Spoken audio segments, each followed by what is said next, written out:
Coming to you live from the Mistopheles Studios, it's Dark Fringe Radio. I try to move, but my body won't work. I try to talk, but I lose all words. All that ever slips from my face are teeth and dreams I can't take. Waking from. Hey guys, Will Martinez here with another episode of Dark Fringe Radio, your number one spot for the conspiracy theory, paranormal, and true crime. And tonight, we're going to be talking about the most legendary sports curses of all time. And of course, I have my co-host here with me tonight, Jay Galosi. Jay, how are you? I am fan-freaking-tastic, sir. How are you doing? Very good, very good. Just off the eve of our last podcast that we did, State of America, which I thought was a great conversation that we had with our guest, Herb White.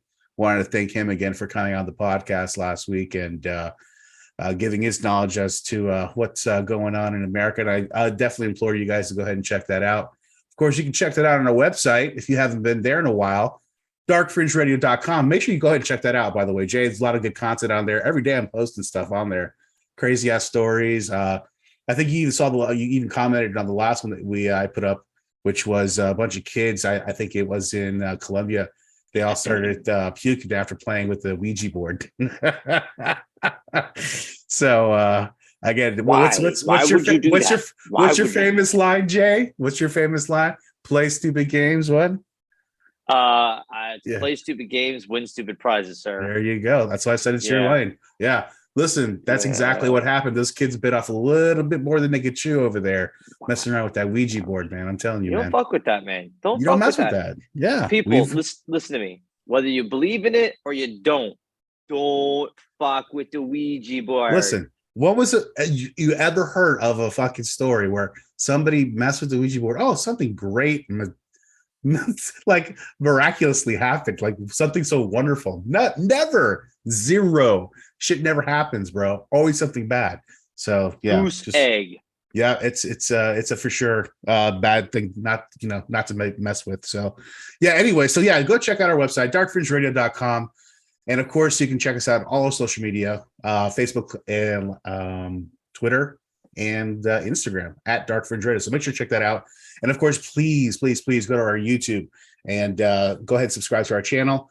And like all of our episodes, they're all there on a daily. So make sure, please keep going and checking.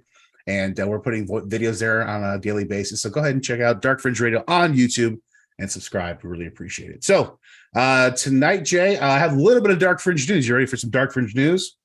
Always. All right, brother. All right. Well, tonight, let's see. I was able to conjure. I know. Look at that. Look at Jay's getting all. Little Bruno Mars. Yeah, look at this guy. Memberberry. Memberberry. Great strain, by the way. But anyways, long story short, couple stories for Dark Fringe News. First one, Jay, is actually a little bit of a touchback to something we were talking about last week. And that's your good old pal and everyone's favorite uncle, Herschel Walker. Why is it got to be my pal? I don't know. I was just why are you throwing that kind of shade at me, bro? I don't know, man. I was just fishing to see what was happening. But listen, so your boy Herschel Walker, he got caught up in another. Again, he was caught in saying a bunch of crazy shit in his last political rant that he had. And in his last rambling speech, he says that he wants to be a werewolf, not a vampire. Check this out. I'm not even joking. And the Republican Senate candidate of Georgia rehashes a plot of a late night movie and considers the merits of both creatures. So, Jay, we're going to do something here. And I am going to play a quick clip. How's that sound? Sounds like you're going to play a quick clip. There we go. I want you to hear this, Jay. This is everybody's friend, Mr. Herschel Walker. The other night I was watching this movie. Called Fright Night, Freak Night, or some type of night, but it was about vampires. I don't know if you know vampires are cool people or they not, but I'm gonna tell you something that I found out. A werewolf can kill a vampire. Do you know that? I never knew that, so I didn't want to be a vampire anymore. I want to be a werewolf. You gotta have faith in this country. You gotta have faith in the elected officials. And right now, that's the reason I'm here. Because God has brought his warrior, and I'm that warrior that y'all been looking for a long time. And I can promise you, as my offensive lineman told me, Herschel, follow me. I'll take you to the promised land. And I'm telling y'all right now, you vote for me, I'm going to help us all get to the promised land. God bless you guys. Thank you guys. Yeah. We should take a page out of Jimmy Johnson's book. Oh, what is that? What does he have to say? Jimmy Johnson, when he took over as the head coach for the Dallas Cowboys, also known as Dem Boys. Them boys. Oh, Yeah. sorry. Yeah. He traded Herschel Walker away for a whole bunch of draft picks and basically built that 90s super team with Emmitt Smith, Troy Aikman, and Michael Irvin. All that basically came from getting rid of Herschel Walker. Saying, John's a pretty smart guy. We should follow suit. Yeah. Well, listen, again, he's talking about werewolves and vampires on the campaign trail. So it's very, very interesting to see this guy. Sounds like a fucking 8-year-old. It's amazing. Sounds like an 8-year-old. Like, for real. Like, I know guys that are more. I want to be a werewolf because werewolves can kill vampires. You should fucking run for Senate, Jay. You sound way more intelligent than fucking Herschel Walker. That's not saying much. But bro, still though, like you're like saying way, I'm taller than a way, child. You're like way above. Like it's like not even like 100%. comparable. But anyways, like I said, we don't want me bro. to say it. Could you imagine? I trust you more than did Herschel Walker. Herschel Walker gonna talk about vampires and werewolves in the fucking Senate, bro. Get out of here, bro. Yeah. Well, anyway, so yeah, that's our good old friend Herschel Walker talking about werewolves and vampires. I thought that was pretty funny on the campaign trail. Of course, he's headed for a runoff with Raphael Warnock, and that should be all taken care of after December 6th. So we'll see how all that works out. Jay, second story that I wanted to jump into here tonight. Oh, the headline itself is just painstaking, but man gets jump rope stuck in bladder after shoving it in his penis. I'm sorry. I caught the location and the problem. Yeah. The part that you seem to skip over was the what? Yeah, the delivery area. Yeah. So a man gets jump rope stuck in bladder after shoving it into his penis. Jump rope. Yeah, swear to God. Let's dive into this and see what's going on here tonight. A 79-year-old Japanese man managed to get a 90-inch, goddamn Jay, 90-inch jump rope stuck in his bladder after allegedly shoving the rope into his penis. You know what? I can't even judge. A man 79 is still at it. I mean, good on him. I mean, geez. Doctors wrote in a September study published in the Urology Case Reports that the unidentified man inserted the rope through his urethra. However, the handleless, thank God, rope became tangled and stuck in the man's bladder. The man was forced to seek medical help and complaining that he was suffering from a condition called dysuria, difficulty with urination. Of course, yeah, because if you have a jump rope in there, I'm sure you can't pee. Only for doctors to find the rope. No shit. Medics unraveled the medical mystery by investigating the bladder, where they found a large object accompanied by acoustic shadows when they did, of course, the X-ray. It was then when the man admitted what had happened, although he did not explain why he did it, and was transferred to a hospital. An X-ray then revealed the object was a wire-like coiled foreign body. That's what they basically said it was at that time. They weren't sure what it was. According to the doctors, there was no way to remove the rope the way it went in. Whew. Could you imagine going back out the same way? So they had to perform a surgery on the patient. The transurethral extraction was difficult considering that the length of the rope and its entanglement in the bladder, said Professor Hikoshi Kujiba, co-author of the study. And traditionally, gasping forceps and retrieval baskets are used to remove foreign bodies, continued, Kojima said. However, wires inserted into the bladder usually end up in the bladder contracts. Therefore, special consideration is required for the wire-like foreign bodies. The medical team had to retrieve the rope through an incision made in the man's abdomen to remove the rope in full. Thankfully, the man recovered from the surgery and suffered no long-term injuries. That's fucking amazing. That's amazing that, first off, that the guy was able to do that, number one. Number two, that we live in a day and age in a medical world where this guy suffered nothing. Nothing. I mean, 30 years ago, that would have been a death sentence. I work with jump ropes. I couldn't imagine trying to put those in my mouth, much less in my dick hole, man. No. Yeah, it's difficult, bro. I don't judge what you're into. I don't. It's 79 years old again. Good on him. Right. On top of that, too, he's 79. Yeah. Or maybe he was trying to make it more like a puppet show because it doesn't get up anymore. It's just gonna be like, Jay, really? Golly. Kind of reminds me of a joke. I don't want to know. This patient isn't the first to suffer of penis-related problems. Also in September, a teen somehow managed. Check this one out, Jay. I think this is even more impressive. Also in September, a teen somehow managed to get a USB cable stuck in his penis, which was thankfully also able to be extracted via surgery. Time out. Wow. Let's take a second, friends. Yeah, let's take a lot. Let's dissect all this, okay? Let's just do this for a minute. Play along. Yeah. Let's go step by step. Like the motherfucker was trying to download something to his penis. So this is all in Japan, you say?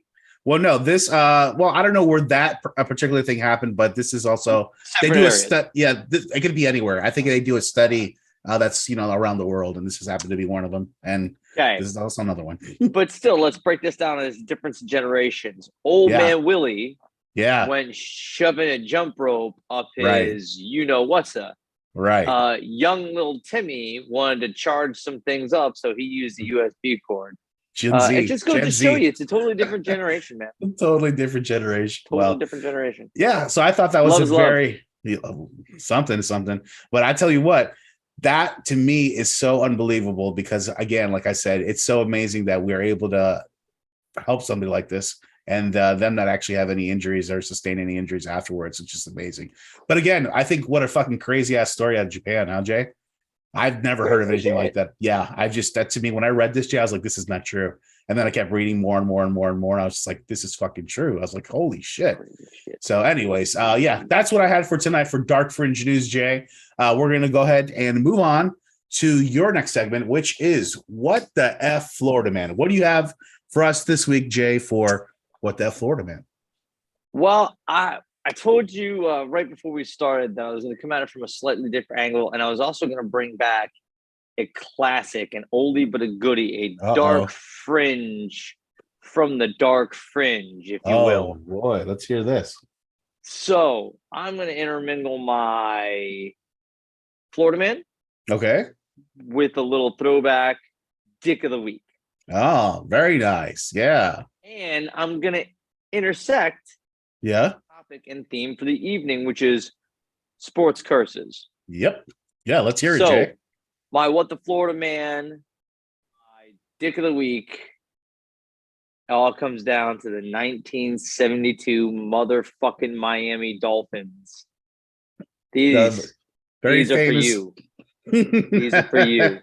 Okay, I'm so fucking tired of the 1972 Dolphins. There is nothing more Florida Man than having a bunch of 800-year-olds who are all on their 8th artificial hips, popping the glasses of all the men as shove it they can handle just because a team couldn't go undefeated, which, let's be fair and real, if that team played even the worst college team today, they would get smoked. Let's be real. Quit standing on your laurels. It was something that you did. It was awesome back in 1972.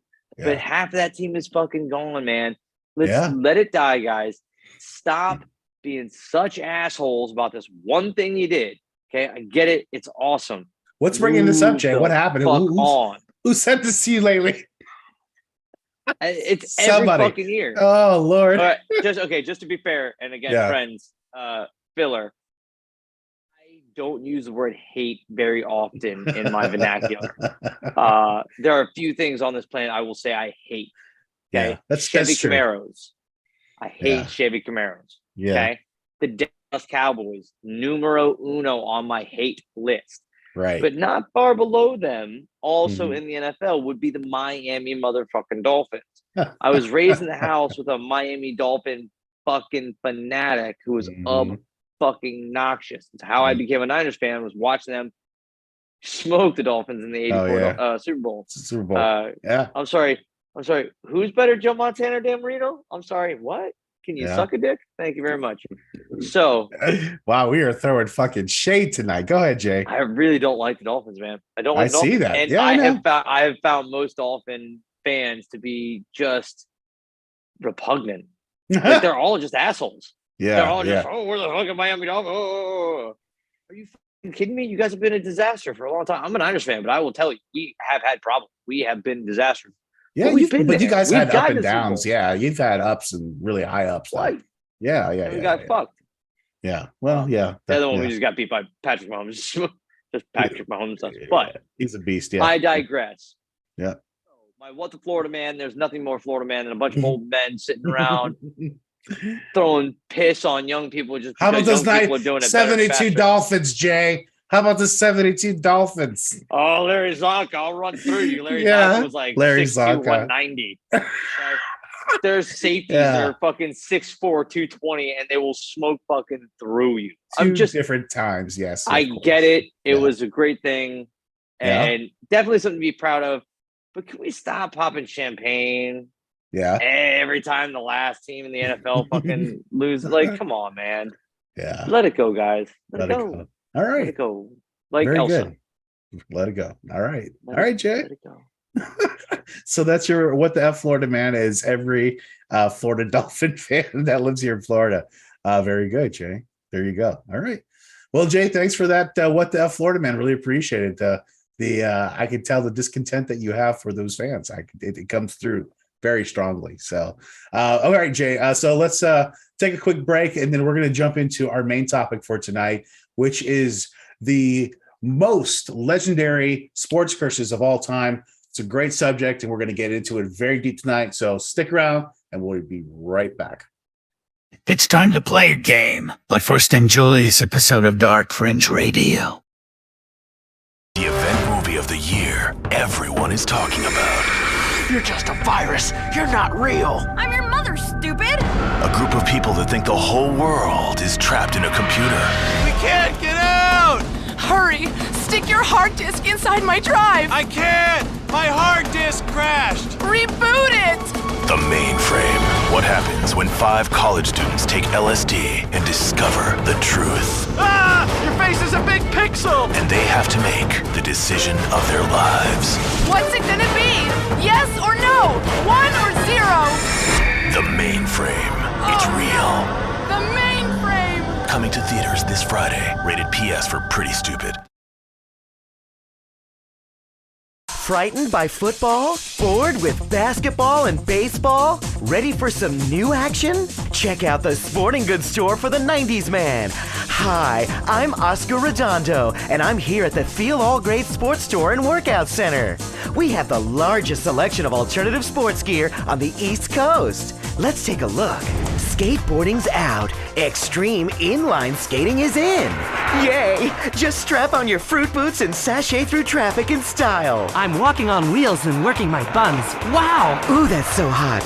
Who needs balls when you've got feathers? Bang your shuttlecock as hard as you can at our indoor badminton challenge arena. Hey, Jermaine, you're really sweating. Guess I know, my shorts have gone see-through. Looking good, honey. I ought to put you on a plate and suck you up with a biscuit. Feel All Great Sports, because if you're hot and sweaty and ready for a communal shower, we want to know about it. Hey, this is M.R. Gorga, author of the best-selling book, Demons Among Us, Shocking Real-Life Stories from the Paranormal. You're listening to Dark Fringe Radio. All right, guys, thanks, and welcome back to Dark Fringe Radio. And tonight we're going to be talking about a very cool subject, Jay, and we're going to be talking about the most famous sports curses of all time. So I was just thinking of, new things, new topics to talk about, and this one just hit me like a fucking lightning rod, Jay, all of a sudden.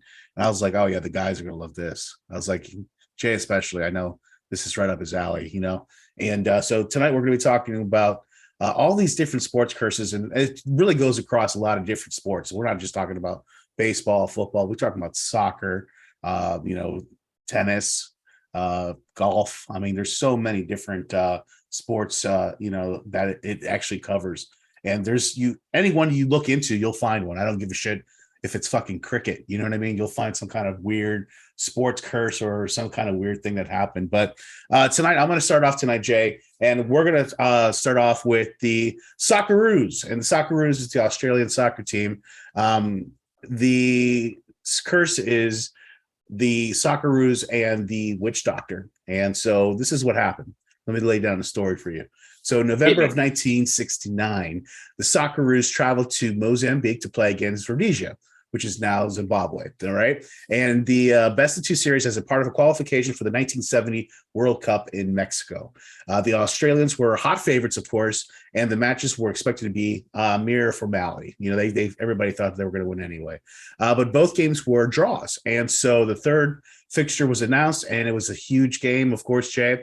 But it was at this point a local journalist gave the Australian team a little bit of a tip. And basically what the journalist told them to do is that they should go see a witch doctor, or a yunga, as they call it over there, to help them win the deciding game by cursing the Rhodesian team. All right. Sounds like a good idea. Cursing the Rhodesian team. I mean, look at that. Huh? That's fair play. Hey, listen, it's all funny. Hey, you got to do what you got to do as long as it's not cheating, right? I guess. But the reporter assured them that the practice was common in Mozambique, and seeing that there was no harm in giving it a shot. A group of players went to go see one of these shamans. And so that night, the shaman went to the pitch where the game was to be played and buried some of the bones near the goalposts and placed a curse on the Rhodesian team.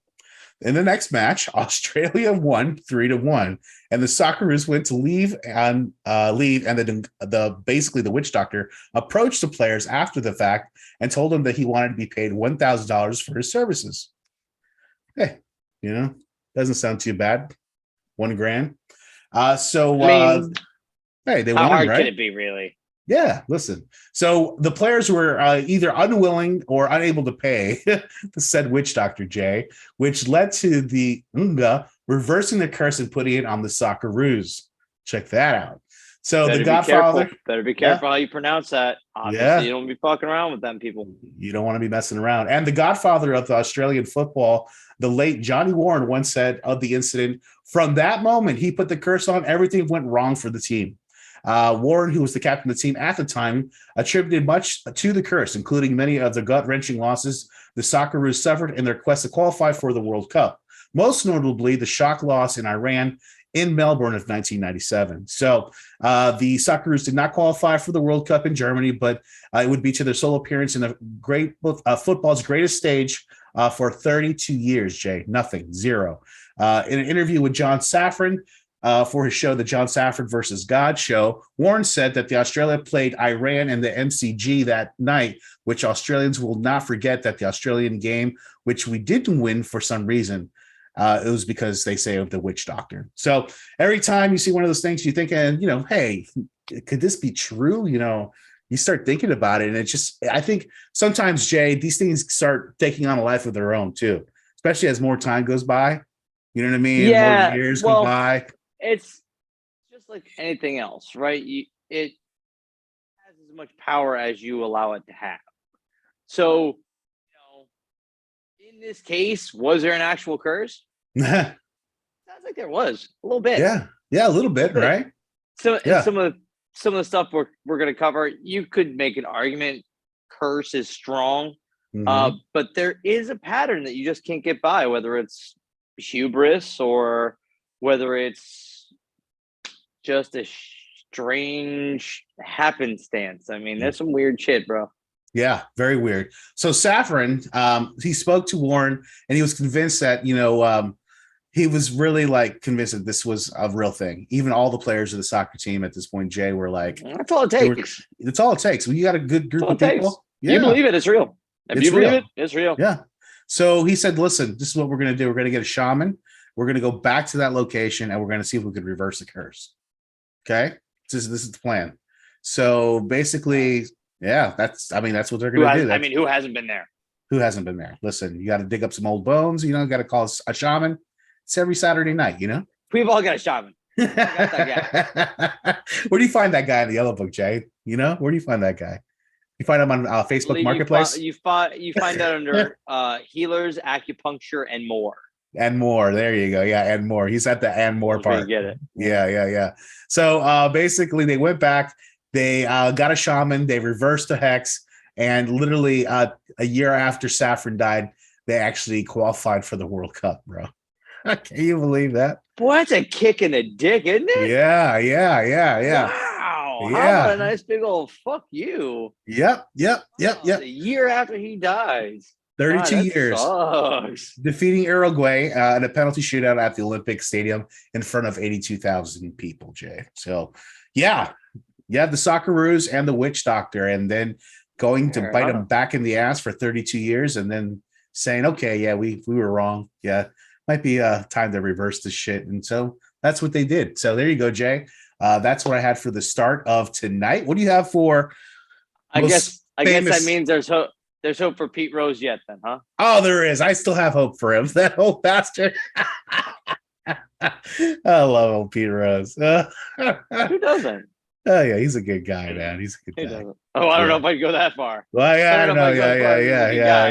Yeah. I mean, come on, he's Yeah. Pete Rose. Yeah, I'm not giving any of my finances or anything, but yeah, he's a good guy. No. No. He's not managing any teams. Okay, he's not doing that. No. All right, Jay, what do you got then now? So I'm going to cover. Look at that. Oh, the Madden Curse. The Curse of the Madden cover, if you will, as it has come to be known. So and pause real quick, Jay, if you don't mind. What I love about this particular one is that we lived during this time, like we were around, like we remember every one of these instances. It happened, like still happening. Yeah, it's still happening. That's the thing. Yeah, but go ahead, Jay. Go ahead. Still happening. And I have to be honest, William. I think the original scope of the curse is a bit too focused. I think it's missing the forest for the trees, my guy. Oh, you let's think so? really look at this, right? If you look at even just the last 5 covers. So here's the curse for those of you who may not know, those of you who live in this time and are under a rock, because I don't think you have to be that big into esports to know about it. Maybe people that don't play video games. Yeah, maybe those kind of people. It may be on the fringe for sure. So right. You have obviously John Madden football, which has been, it's the staple. I've had them all since the 84 Genesis one. I've collected them. I've got them all. It's one of my favorite franchises. And every Madden you got to get just to say you've got them all. It's just kind of how it works. But every year they put someone who was either standout or someone who had a great story or something from the year prior that was a standout for John Madden for the All Madden, and it would get the Madden cover. Mm-hmm. Well, in 1999, they put Garrison Hurst of my San Francisco 49ers on the cover, and he is the one who actually got this whole thing started off by breaking his motherfucking ankle. Yep, I remember that. And being out the entire season. Broke his mother. He was supposed to have one of his best seasons that season. That was supposed to be a season. He was poised to be. It was right where he was supposed to turn that corner and be that next big back, and it just right. I don't think he ever really recovered after that. Right? Never the same. Never the same. Before that, he had a 99-yard run, goal line to goal line, just crushing dudes. Crazy. Never the same. Oh. Never the same. Still one of my all-time favorite players. Yeah. Is always focused on the injuries, like Garrison Hurst breaking his ankle. So if you read a lot about it, it talks about, it does seem like there's some years where there's a blip. Mm-hmm. I've only found 2 blips. Okay. If we go back just the last, say, 5, right? Okay. All right. 22, the most recent. Okay. Brady and Mahomes. Okay. Okay. So Brady had, of course, not a great year, and a lot of shit happened with him. Literally, he said, I'm 45 years old and I have a lot of shit going on. Got divorced. And now it turns out that his wife is banging the jiu-jitsu guy, which let's be real. You're letting your wife roll around the floor with a sweaty dude. I mean, no. He's Brazilian. Come on. Things Yeah, pop and out. she's Giselle. I mean, come on. Things pop out. I'm saying. I'm just saying. Things pop Okay. out. Just saying. So obviously, it has not worked out great for Tom Brady. Now he hasn't had an injury, but he's also had one of his worst seasons statistically Yep. in a long time. And same Mhm. thing for Mahomes. Mahomes is actually just starting to come out of a funk. He's had a rough season, rough Mhm. couple seasons, actually since his last Mhm. Madden cover. But I digress. One before that, 21 was Lamar Jackson. He is a blip. Right. He was one of the few blips. Now you could say that was one of his toughest seasons statistically, but he was still a young guy. I He don't was play still too much. green. Yeah. Yeah, I don't play too much into the curse. He did end up playing only 12 of the games because he did have an illness and some injuries. So there was a little bit there. Okay. But so there was something there. There's something there. He didn't play but it full wasn't quite season. as right. So then I'm sorry, he wasn't one of the two blips. He had the illness and the sickness. The two blips was Richard Sherman, and if you go back far enough, you get Ray Lewis. Okay. Well, he got caught with a Those gun two in a were club. blips. Those two were blips. Yeah, but whatever. It's Ray fucking Lewis. It was an investigation for guns. murder. It's not like he shot himself in the foot. Oh God, Jesus. Yeah, that's a nice throwback. Burris. I know, Plaxico. Jesus. Buddy. How stupid could you ever be? Yeah. Or lack thereof. Yeah. Yeah. Wow. So you have Lamar Jackson, who got ill and had the injury. Mhm. Before that, you had Patrick Mahomes, who lost that season's Super Bowl Yeah. because he was injured and his offensive line was just riddled with injuries. Rubbish. And he lost it to Tom Brady, which is how they got onto that cover. We got Lamar Jackson, Patrick Mahomes. Antonio Brown was before that. Oh. Yeah. Say We'll see how that worked out.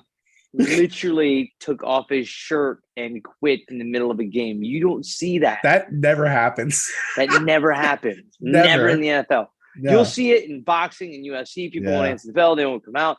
You'll see it in tennis. You will see plenty of times where people just don't have it to compete and they give up. Never in NFL.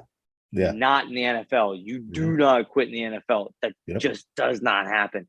Yeah. You might not play another down. You might just sit on the sideline, pout like a little bitch. But take off your shirt and walk off. Holy shit, that guy is a bag of crazy. He is. He really is. I feel for him. He's obviously been through some shit. Right. But still, I believe that leads into the Madden Curse with it just out of nowhere. That shit happens. He went from crazy good, borderline, all-time great. He didn't have any of this stuff like beforehand. This came out of nowhere. Out of nowhere. You know? Just out of nowhere. So we go back one more. Brady again. He's been fucking around a little bit. Fuck around too much. Yeah. Play silly games, win stupid prizes. Okay? Yep. Right? We talked about it earlier. We talked about that earlier.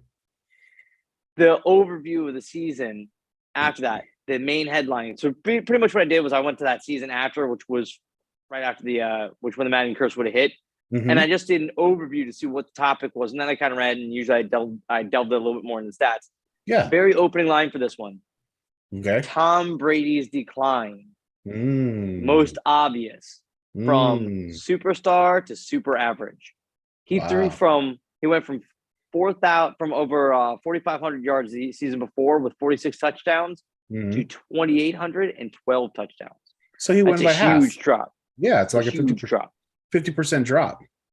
So again, not necessarily was an injury, but something. He was not the same. He wasn't the same. Right. Now he Tom Brady did, so he kind of came back and killed it. Yeah, Tom Brady. I know. Year before that was Rob Gronkowski, who admitted that the season after was his hardest season to play. He about hit his averages, but it was miserable, and that was when he really started contemplating retirement. Right after his Madden cover. So great crazy. season, and then his body was beaten, and for him to just make the same numbers, and he was it was a step behind. It was a little bit less. He was about a couple percentage off. What year was he on the cover? So he was the cover of 17. 17. Wasn't that when all that shit came out with fucking what's his name too? Aaron Hernandez. Oh, I think that was years before. Was that years before? I think that was a couple seasons before that. Okay, all right, yeah, it could be. It could be. I was like, Because I wonder if that I don't think correlated Aaron into. Hernandez actually won a Super Bowl. No, he didn't. No, he didn't. And that was right after in 17. Or they did won he? the Super Bowl. I don't know. think he did. No, okay, I don't think so either. I don't Yeah, think he did. I'm not the biggest Patriots fan, friends. me neither. No. But I did see that fucking documentary, which is fucking wow. That was crazy. But anyways, So the next one after that is Odell Beckham. okay. That had a major season-ending Achilles Mhm. injury. He hasn't been the same since. Right. He's had nothing but trouble. Now I know there was a little bit of a blip this last season, but he's not been what he was. He was supposed to be the next Jerry Rice, and nowhere near. Nowhere near. And then you have Richard Sherman, who he was embroiled in a lot of controversy politically, but he brought that on himself and just opened his fucking mouth. Being stupid. Yeah. Being Richard Sherman. I mean, listen, Yeah. the guy has done a lot for the players union. I have a lot of respect for him for what he does for the players and the stands he takes. I do just kind of get tired of hearing his fucking mouth sometimes. Yeah, he's very loud, very boisterous. I get it. But as I went down, I could literally list off every single, and if it wasn't the season where they had Barry Sanders or a season where they had John Madden, all those players either vanished into nothingness or had an injury. Every single one, with the exception of Richard Sherman. And that's Ray Lewis and Richard Sherman. I mean, it's a cornerback and a linebacker. What's going to happen? Yeah. And even then, Ray Lewis had some shit happen. So, you know. No weapon against me shall prosper. Fucking Ray Lewis. Gotta love it, man. All right, Jay. Well, very good. That's an awesome That one. was the season, William. That was the season. That was the season. Niners should have won that fucking Super Bowl. I know. They should have won that fucking Super Bowl. I know. I'm okay with them losing the Chiefs. They should have won that fucking Super Bowl. No weapon against me shall prosper.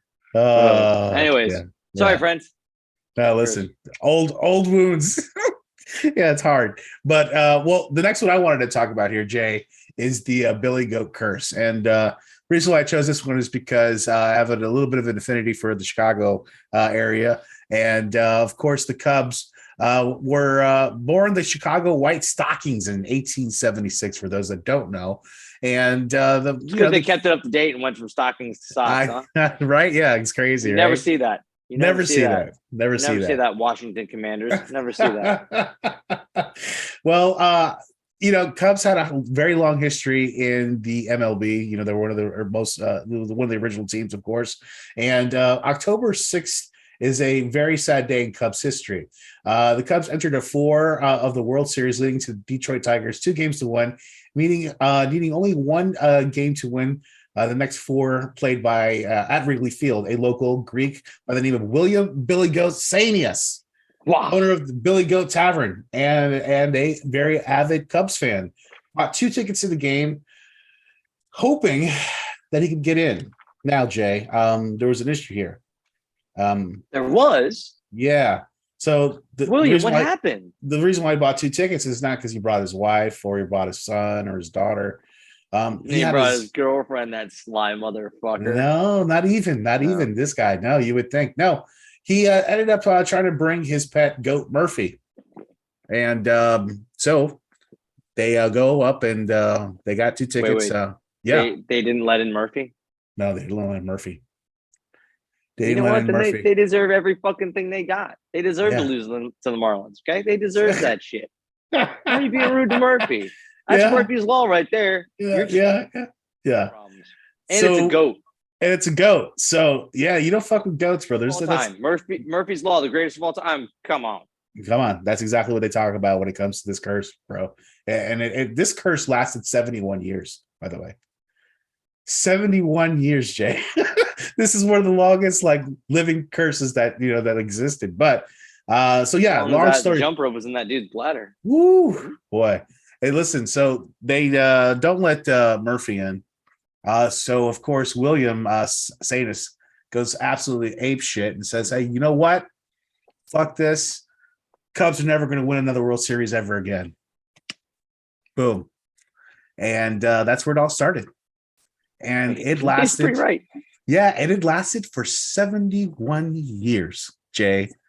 71 years, and they had so many opportunities, Jay, where they were ahead in the fucking, finals. Something happened, bro. It was like when the Marlins fucking that whole situation when they were atop of Marlins. Yeah, I remember that clear as day because we were rooting for them. Well, of course, yeah. My boss for the place I've worked had said that if the Marlins went to the World Series, she would make sure that my ex and I, my at the time wife, and she would get us tickets to go see. So hell yeah, I was rooting for it, and it was a really good game. I remember it very clearly. I remember watching it at my house in Pompano, and as soon as that guy reached out, as soon as that Cubs fan reached out and grabbed that ball, I was like, motherfucker, it is over. That curse is real. You got to see that shit happen. It was real. Yeah. It really happened. And that guy really had to go into fucking hiding. He did. And they had a chance in 2015, the year right before they won finally. They had another chance in 2003, another chance in 1998, another chance in 1994, which we were just talking about, which was the famous no, that was a 2003. Well, I can't remember. It was 2003. 2003, exactly. So, yeah, and it goes back and back, 1973, 1984, 1969, Jay, they had chances where they could have won.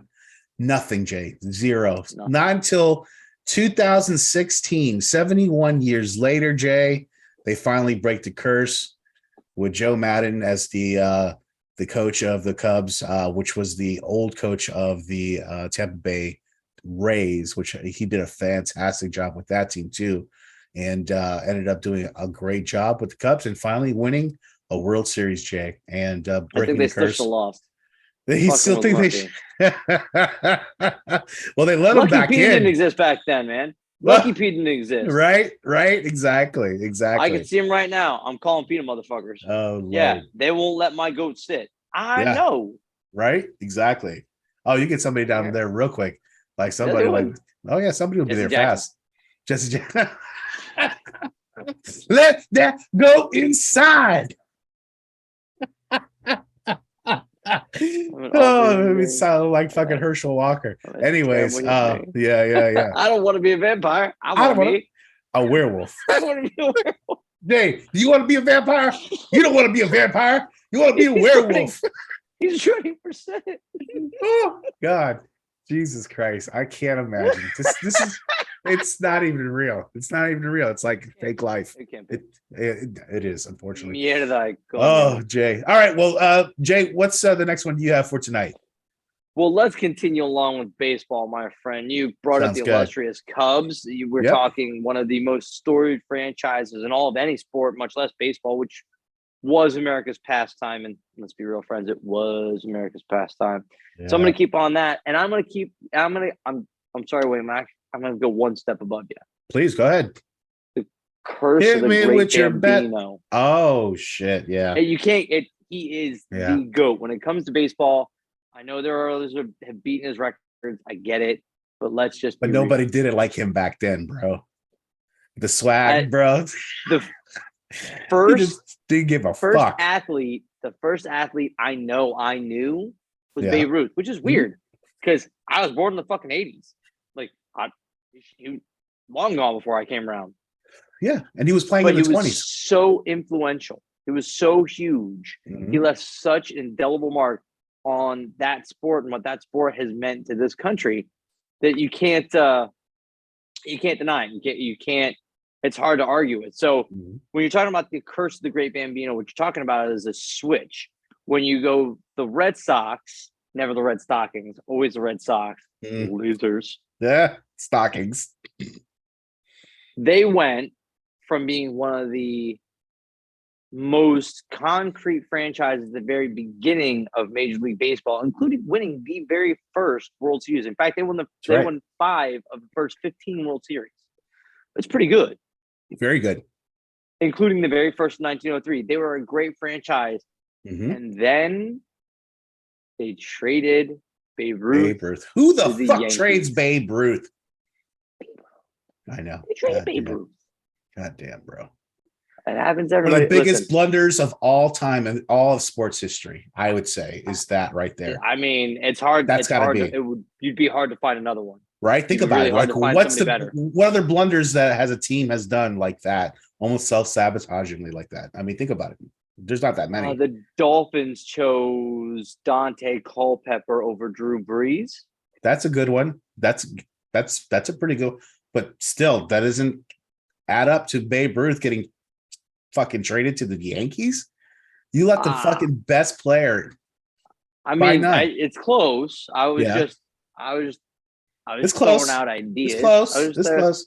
I was just throwing out some. Yeah. You could. That's a tough one, man. That's a tough one to like break, Tough bro. one. That's a tough one to say that'll a tough overcome one. that. That's not easy to overcome. Yeah, man. Tough. Yeah. That's tough, yeah. So of course he ends Anyways. up going in the Yankees and fucking Hands end going up to the Yankees. So, killing it. little statistical breakdown for you. Red Sox for Babe Ruth. They won 5 of the first 15 World Series, including the first one in 1903. With Babe Ruth, they won 3 championships: 1915, 1915, Wow. 1916, and 1918. Okay. After they went to 3 World Series Mhm. in 86 years Woo. That's and a lost big all of run. them That's a badass run of bad in luck, bro. 7 games. Woo. All 3, Damn. 7. Sweep me. Oh. My ass 4-0. Let me get that close 3 fucking times. Oh. And at the last second, something would happen Oh. and get pulled away from them. God It took damn. them 86 years. That's a long time, Jay. 86 years, William, before Yeah. they finally broke the curse in 2004. And some of the Red Sox zealots suggested doing things like actually somebody retrieved a piano that Babe Ruth had tossed into a lake when he found out he got traded. Oh, Jesus. He tossed They the piano? He tossed the piano into a fucking Jay, lake. you know how And fucking shot big it a with a piano gun. is? He shot it with a gun and then Oh. threw it in a fucking lake. Do you know how crazy that man was? That guy's How nuts, fucking bro. awesome is that? That's awesome. That's fantastic. I love it. You don't get better I'm than Babe gonna Ruth. I'm sorry. shoot this piano and I'm gonna throw it into the goddamn river. Trade me to the fucking Yankees. Bow, Oh. bow, bow. Wow. His wife's, I don't know what's going on with baby. Shoot the fucking piano. Oh, You mean Lord. a prostitute he bought that day? Oh, no, they had to use the old phones with the crank thing, right? Was that how it went like that? They did. They did. Like that? Operator, Operator, can you get yeah. me to the closest pimp? Yeah. Oh, that's great. Oh, man. So that's a hell of a run, So, Jay. 86 years. It took him 86 years. And the craziest thing I saw was somebody actually, one of the fans actually, it said that they thought they should exhume Babe Ruth's body, which is currently laid to rest in New York. Bring it back to Fenway and have everybody apologize to it publicly. Woo. That's how crazy people get about it. It's hardcore, bro. Hardcore.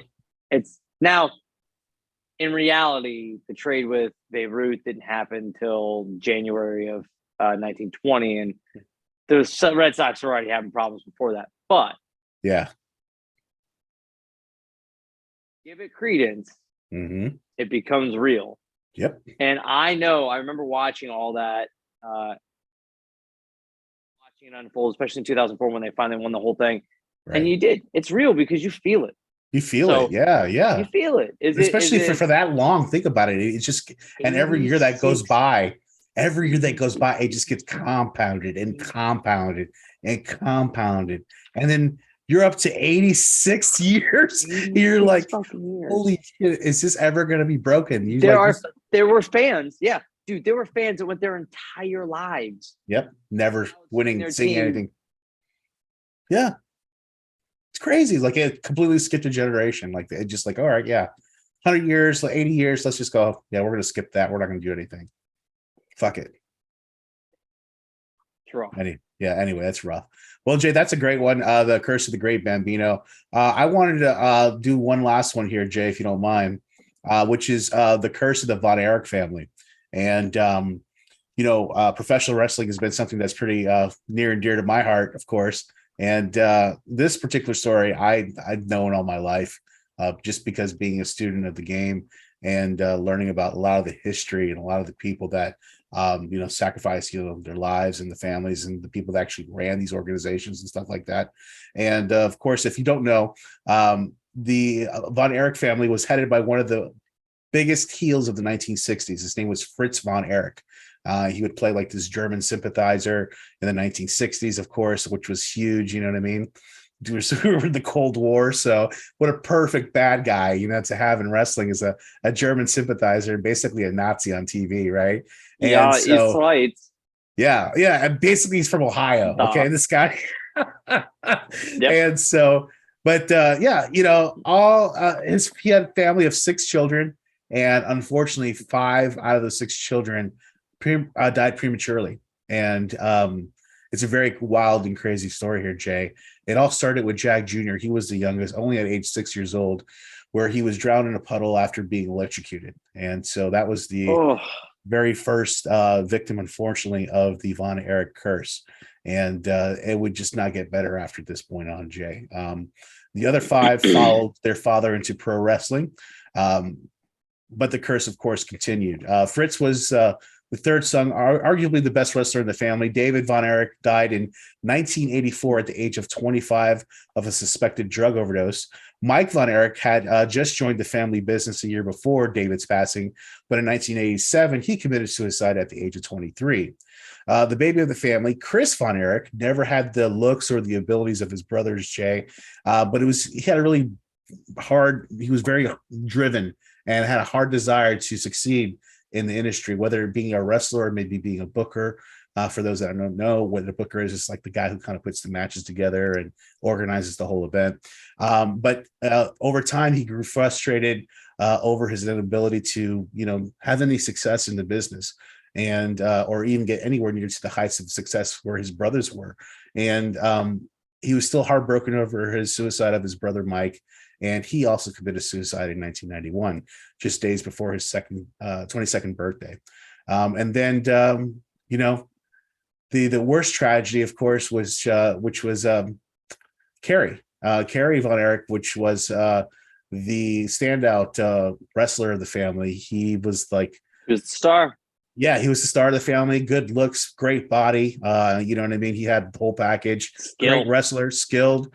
But he too was, suffering from a lot of demons, Jay. And it was 29 years ago that the Von Erich family witnessed its final tragedy.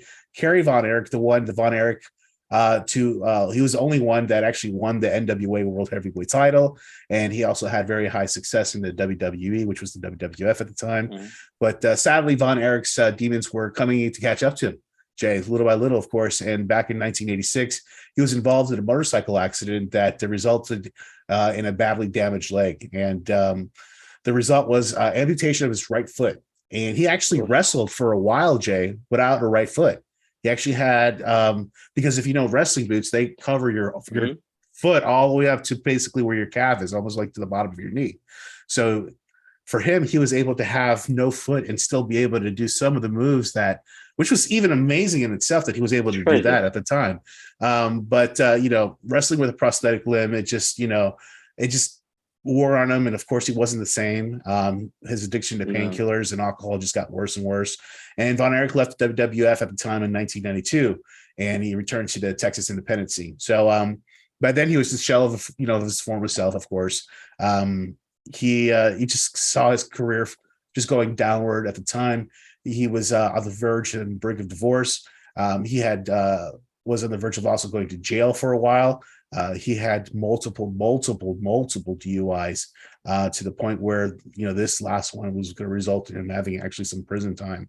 And so one morning, February 18th of 1993, Kerry Von Erich fired a .44 caliber bullet into his chest, and the brothers are survived by the only remaining brother, which is Kevin, who turned 65 this year.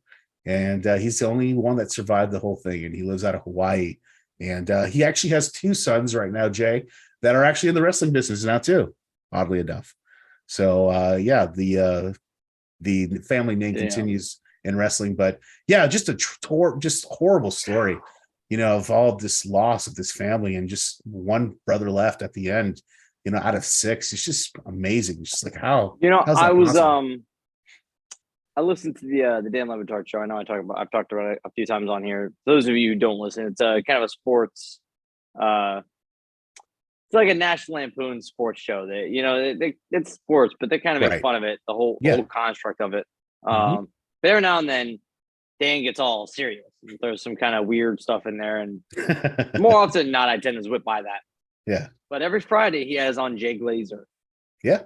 For those of you who don't know who Jay Glazer is, a big time journalist down here. No, not down here in Florida, but here in America. Covers all kinds of sports. He actually trains with Randy Couture. So he's a tough dude.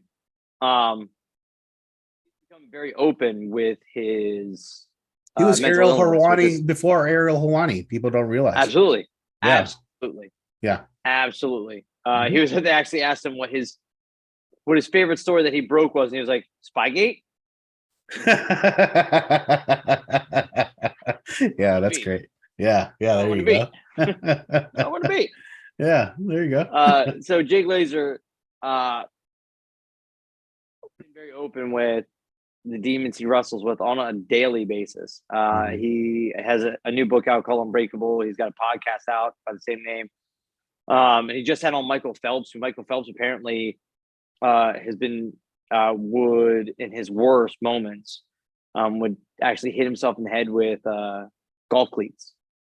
Wow. Because the kind of things that he's dealing with. Jesus. Okay. But one of the things Jake Glazer said today was when Michael Phelps told him about that and shared that vulnerability with him, it made him realize how much other people are dealing with and how it takes all of us to help kind of lighten the load. And when you're talking about brothers committing suicide, I mean, that is not, that pain doesn't dissipate. It doesn't go away. It expounds. It becomes more. It multiplies, and then it sits on those around you. That pain doesn't go away. It gets passed on to other people. And I can't say enough. Do you think if you're thinking about ending your life, you're thinking about not wanting to see tomorrow, call someone, find somebody, talk to somebody, anybody. Absolutely. Absolutely. Tomorrow will always be a better day as long as you are there to see it. So, anyways, sorry, that was a serious diatribe. Yeah, no. That's you're right on point with that, Jay, because it's just especially in the 80s, you know what I mean? There was not a lot of things like, people talking about self-help and things like that. It was just like, it was the 80s. You just fucking dealt with it, and that was it, right? Yeah, I tell you, man. As caveman as it sounds, that's exactly what it was, right? Yeah, it was exactly like that. I was like, oh, okay, well, there's no talking to somebody about it. I mean, I guess if you did have money, there was maybe people you could talk to, but for the most part, the normies you didn't like talk us. out of pride. Yeah, exactly. You go tell somebody about your feelings because that wasn't manly enough. And, right. And I think that's the thing that makes this whole Jay Glazer dynamic really interesting. Again, the guy fights and trains and spars with Randy Couture, who is an Olympic wrestling champion and a UFC heavyweight champion, and one of the toughest SOBs ever walked the planet. And these guys they'll fight and they'll spar and they'll sit in the octagon and cry, and that's real strength. Being able to be that open with your emotions and comfortable enough in your own skin to wear it. And we all have our things that we go on, and we all try to hide it to a certain extent because I don't want to think anyone of us want to burden anybody with our own problems. But if it ever gets too much, if it ever gets too great, find a team. Everybody should have a little team of people that they can go to. I got mine for damn sure. And so do I. Absolutely. Get to them, man. Yeah. I mean, I have this undesiring urge to not be a vampire, but a werewolf. I always knew you weren't Team Jacob, or you were Team Jacob. I was Team I don't Jacob. understand. Yeah, I don't no, understand who was who. I didn't fucking. Yeah. I could give. I just know Team Jacob is a reference to that stupid shit, and that's the only reference I know. We go any further than that, I'd be There you fucked. go. But no, you're on point there, Jay. Absolutely. If you do feel like that, and you should definitely seek help. And there's a lot of. If you want to be a werewolf, definitely seek help. I You need should that. rather be a vampire. I do, absolutely. But yeah, there's a lot of resources, thank God, nowadays for you to reach out to and seek. So please do. Yeah, that's a good bow for tonight. How about Jay? I think so, my guy. I think so. Absolutely. So listen, guys, thanks so much for joining us on another edition of Dark Fringe Radio. Want to remind you guys, check out all our stuff on our website, darkfringeradio.com. And of course, don't forget our social media at Facebook, Instagram, and Twitter at Dark Fringe Radio. And of course, please go to our YouTube and subscribe to our channel. So we really do appreciate that. Again, I am Will Martinez, your host for Dark Fringe Radio, with my co-host Jay Galosi. Thank you so much, my brother. And we'll see you guys again next week.